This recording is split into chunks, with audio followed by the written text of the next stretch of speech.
নগরকান্দা উপজেলা শাখা কর্তৃক আয়োজিত আজকের বয়ান 28 অক্টোবর 2006 নিহত আহত শহীদদের স্মরণ সভার সম্মানিত সভাপতি নগরকান্দা পৌর শাখার সভাপতি হাফেজ ডক্টর মোহাম্মদ সাখাওয়াত হোসেন, উপস্থিত বাংলাদেশ জামাত ইসলামী নগরকান্দা উপজেলার সেক্রেটারি সহ বিভিন্ন অঙ্গ সংগঠন ও বিভিন্ন ইউনিয়নের দায়িত্বশীল ভাইরা,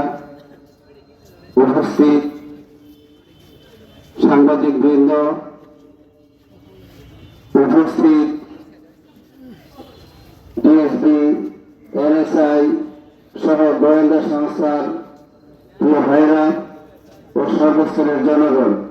সবাইকে অভিনন্দন। আজ অত্যন্ত ভারাক্রান্ত হৃদয় নিয়ে বলতে হচ্ছে 2001 সাল থেকে 2005 সালে